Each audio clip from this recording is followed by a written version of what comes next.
Hello everyone, welcome back to my channel. I hope you all are doing well and you are preparing pretty well for this examination. So, I am starting a new unit that is research methodology, which is very important. So, I will let you know the important concept through questions because as I always motivate my students to follow the reverse strategy, start preparing by solving questions, and because solving questions will clear your topic a bit more efficiently. MCQ से topic के बारे में पढ़ना is the best way nowadays. So without further delay, I will only request you to don't forget to subscribe the channel and do watch the whole video so as to prepare like pro. So first question is, which study design is suited to study rare disease?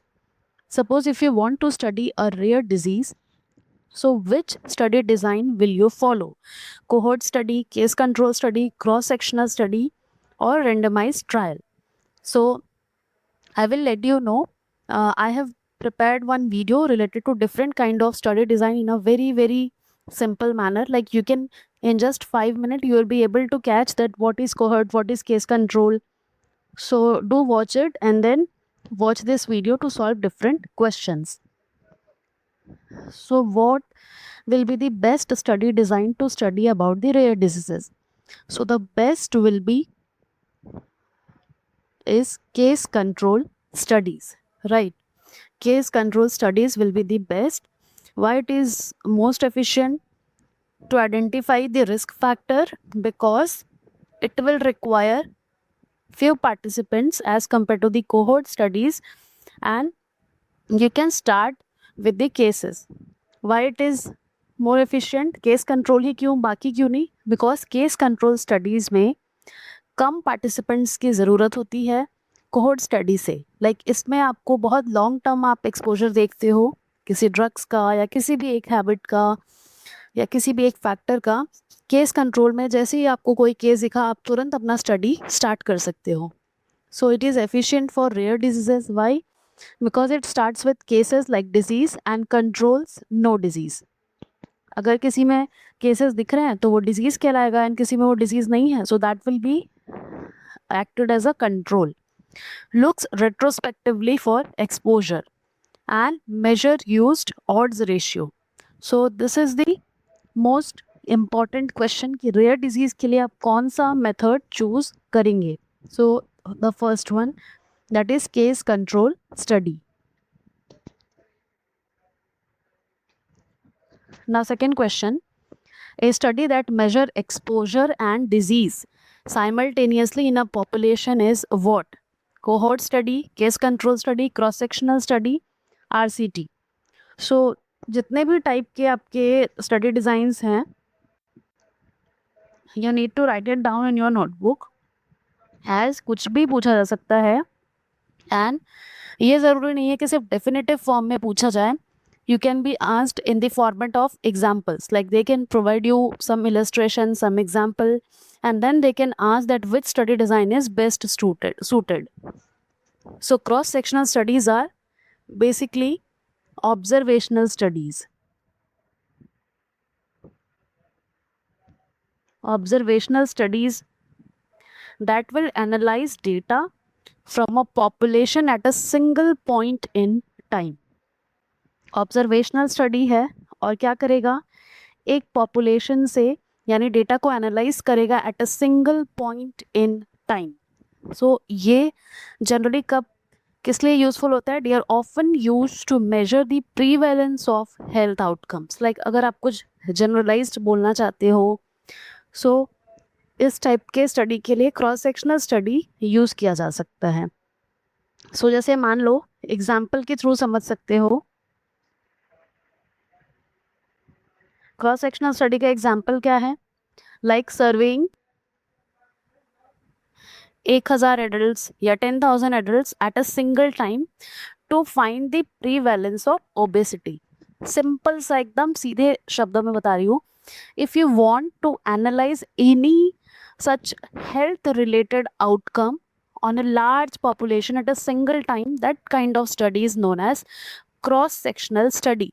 जैसे मान लो आप ये देखना चाह रहे हो कि कितने लोग ओबीस हैं, 10,000 पॉपुलेशन को आपने स्टडी किया एक ही टाइम पे, तो उसे हम बोलेंगे क्रॉस सेक्शनल स्टडी। सो उनका आप क्या क्या लोगे, आप हाइट लोगे, वेट लोगे, और आप ये देखोगे कितने ओबीस, कितने परसेंट ओबीस कैटेगरी में है, कितने परसेंट किस कैटेगरी, नॉन ओबीस कैटेगरी में है। सो it will provide a snapshot of obese in that population now, but it will not show how obesity rate changes over time. यानी कि एक चीज़ यहाँ से क्या निकल के आया, की पॉइंटर, आप जैसे बता रहे हो 1,000 लोगों के बारे में आप पढ़ रहे हो एट अ टाइम कि कौन ओबीस है, कितने परसेंट ओबीस है, तो आप ये बोल सकते हो कि 80% अगर ओबीस हैं तो ऑब्वियसली 20% नॉन ओबीस है। बट यू कांट से कि ये जो पॉपुलेशन है वो कब चेंज हो जाए, यानी ये जो रेट है 80%, 20% जो परसेंटेज है वो 80% कम हो जाएगा या ज़्यादा हो जाएगा with time, you can't say. So you can not establish temporality snapshot of population at one time. सिर्फ आप उसी टाइम का बता सकते हो जब आप स्टडी कर रहे हो। This is also known as prevalence study. हम एक जगह पे पढ़ते हैं कोई study finding health outcome, then हम जनरलाइज करते हैं यहाँ पे ये ट्रेंड देखा जा रहा है। अब वो कब तक देखा जाएगा, वो ट्रेंड में क्या चेंजेस आएंगे, वो हम नहीं बता सकते। That is cross sectional study. I hope आपको समझ आ गया होगा। Now the third question, which study design provides the strongest evidence of causality. So इस नाम से ही पता चल रहा है, strongest evidence of causality is reflected in this RCT, randomized controlled trial. So RCT जो है वो easily आपको पता चल रहा है नाम से ही that it is a rigorous prospective experimental study. It is a rigorous prospective study used to measure the efficacy of interventions by randomly assigning participant into an experiment group or a control group। यानी randomly कुछ participant को आपने experiment group में डाल दिया, कुछ participants को आपने control group में डाल दिया based on some parameter। so ये जो है वो evidence based medicine में gold standard study design माना जाता है। सो आरसीटी क्या करता है, देखो कभी भी हम रिसर्च में अगर हम बोलते हैं रैंडम, अगर मैं आपको एक बैग दूं, उसमें मैं मल्टीपल कलर्स के बॉल डाल दूं, मल्टीपल कलर्स के बॉल हैं इसमें, and if I tell you to pick one without seeing it that what is inside the bag, like which colour is available, so आप जो पिक करेंगे हो सकता है कि वो रेड हो सकता है कि वो ब्लू हो। तो इससे क्या हो रहा है कि रैंडम है, आप बायस्ड होके पिक नहीं करें। अगर आपका फेवरेट रेड है तो आप रेड ही निकालेंगे, आपका फेवरेट ब्लू है तो आप ब्लू ही निकालेंगे। तो इसी तरह randomize control trial study design का जो एक मेजर एडवांटेज है वो है that it minimize bias through randomization. And इससे क्या होता है कि हम सीधे सीधे जो भी हमारा आउटकम आ रहा है वो हम बोल सकते हैं कि it is not by chance. So it is a gold standard for the clinical intervention. So the right answer for this question is option C. Now next one, which measure is used in cohort studies to quantify risk? Odd ratios, relative risk, attributable risk, hazard ratio. So यहाँ पे बात हो रही है relative risk की। So relative risk क्या होता है?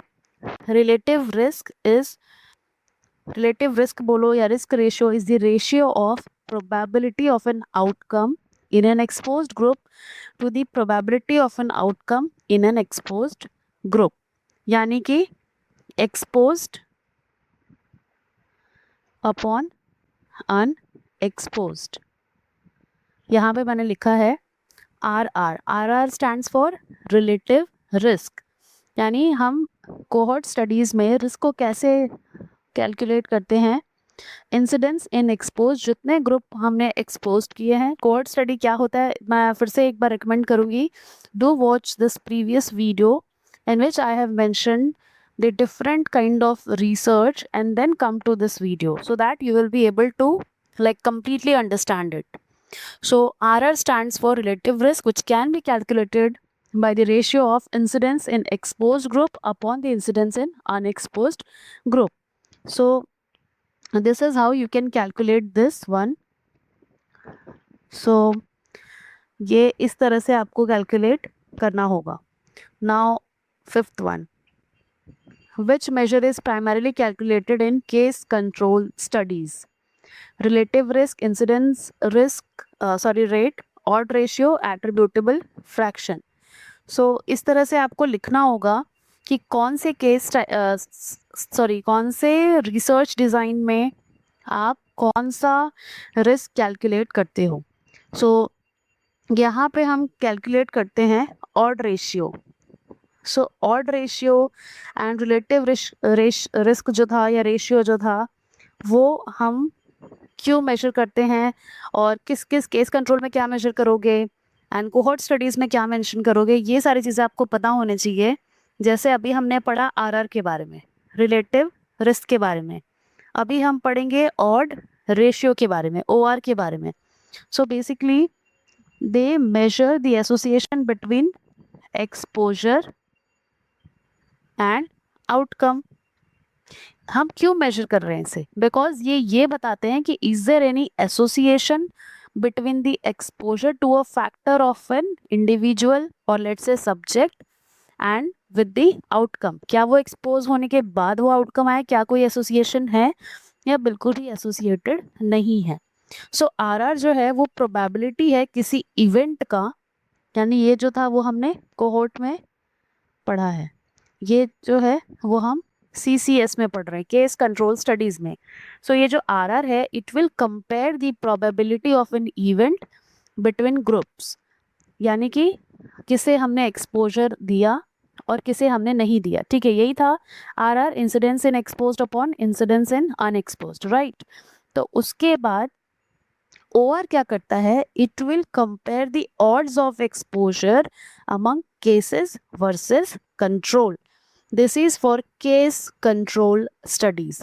ठीक है, ऑड रेशियो नाम क्या बता रहा है, it will compare the odds of exposure. Odds of exposure को किससे कंपेयर करेगा, कंट्रोल से. ठीक है, तो ये होता है odds ratio. So true incidence can not be measured. OR approximate RR when disease is rare. So अब पता चला केस कंट्रोल में क्या होगा, OR होगा, ऑड रेशियो होगा. क्योंकि हम केस कंट्रोल में क्या करते हैं, जैसे ही हमें केस मिला उसे हम डिजीज़ कंसिडर करके अपना स्टडी स्टार्ट कर देते हैं, और जिनके में वो केस नहीं दिखा, वो डिजीज़ नहीं दिखा, वो कंट्रोल होता है. सो इसलिए इसमें हम क्या नहीं कैलकुलेट कर सकते, ट्रू इंसिडेंस को कैलकुलेट नहीं कर सकते. So moving on to the sixth question. Prevalence is defined as number of new cases in a population, total cases at a given time, number of deaths in population, number of exposures. So prevalence क्या है? We like very common word in medical field, prevalence of this particular disease in a particular geographical location. So it is total cases at a given time. यानी prevalence का मतलब होता है कितने cases present हैं upon total population. Suppose if in any geographical location there are 1,000 persons, so कितने को 1,000 person में से कौन से disease या रिस्क देखा जा रहा है, सपोज 700 लोगों को देखा जा रहा है. सो प्रीवैलेंस क्या होता है, case present upon total population. So it will include new cases as well as old cases, indicates a burden of disease. अगर 700 है 1000 में से, it means कितना ज़्यादा percentage of prevalence दिख रहा है. So this is the right answer. यानी कौन सा है, B, total cases at a given time. Now next one, which measure reflect excess risk due to exposure? Relative risk, odds ratio, attributable risk, and this one prevalence. So attributable risk जिसको हम कहते हैं AR. See, इसको बोलते हैं RR, इसको बोलते हैं OR, इसको बोलते हैं AR, एंड ये prevalence. ठीक है, तो attributable risk क्या होता है, या risk difference is the absolute difference in disease incidence between expose group and an unexposed group. ये क्या होता है, यहाँ लिखा है AR क्या होता है, incidence in exposed minus incidence in unexposed. So this is an absolute difference in disease. Absolute दे देगा कि कितने इंसिडेंस है एक्सपोज में और कितने इंसिडेंस है अनएक्सपोज्ड में। So it will show the risk attributable to exposure. इससे ये पता चलेगा कि एक्सपोजर को ज़्यादा डिजीज देखने को मिल रहा है या अनएक्सपोज्ड को। सो it will measure the potential impact of removing a risk factor. ठीक है, अब यहाँ पे देखिए, जैसे मान लो कि दो पर्सन्स को कंपेयर कर रहे हो, तो एक पर्सन स्मोकिंग करता है या ड्रग्स लेता है, तो उस फैक्टर को अगर हम रिमूव कर दे तो जो वो पर्सन है उसके में रिस्क कम हो जाएगा, वो डिजीज का प्रीवैलेंस कम हो जाएगा। सो बेसिकली एट्रीब्यूटेबल रिस्क का मतलब होता है अगर आप रिस्क फैक्टर को हटा दो तो क्या होगा, जो डिजीज का अक्यूरेंस है वो ऑटोमेटिकली कम हो जाएगा। अगर आपको समझ में नहीं आ रहा है तो आप आराम से फिर से देखो, बट ये सारे क्वेश्चंस बहुत ज़्यादा इंपॉर्टेंट हैं।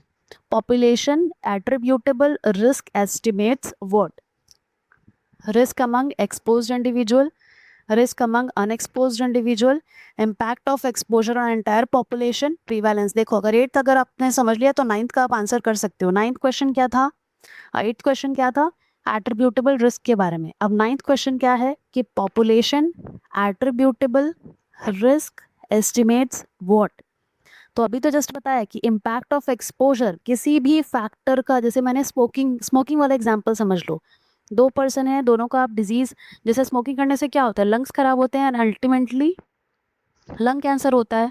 तो दोनों पर्सन में लंग कैंसर का जो अक्यूरेंस है वो किसके में ज़्यादा होगा, वो is expose to a certain factor. और हमारे केस में क्या है, हम स्मोकिंग की बात करें तो जो स्मोकिंग करेगा उसमें वो डिजीज का अक्यूरेंस का चांसेस ज़्यादा होगा।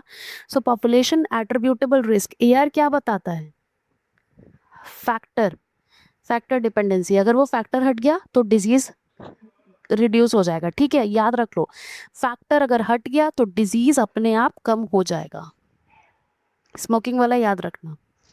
Randomization in experimental studies helps to reduce measurement bias, confounding, sampling error, recall bias. So randomization in experimental studies help to reduce confounding. So confounding को reduce करता है and इससे related और भी ज़्यादा confounding क्या है, it is a type of bias in research where an outside variable distorts the true relationship between an exposure and an outcome। यानी रेंडमाइजेशन से क्या होगा, confounding कम हो जाएगा, जो कि एक टाइप का बायसनेस है रिसर्च में, जिसमें क्या होता है, एक आउटसाइड यानी एक्सट्रानियस वेरिएबल जो है वो ट्रू रिलेशनशिप जो है हमारे एक्सपोजर, उसको हमारा बायस्ड रिजल्ट शो करता है। सो इसीलिए it will help to reduce confounding. So this is all for today. I hope you liked it. So I will also provide the next part of this particular unit. So don't worry कि सिर्फ एक ही part आ रहा है, सारे ही units के सारे parts आएंगे, बहुत सारे क्वेश्चंस आएंगे। Don't forget to subscribe the channel and thank you so much for watching.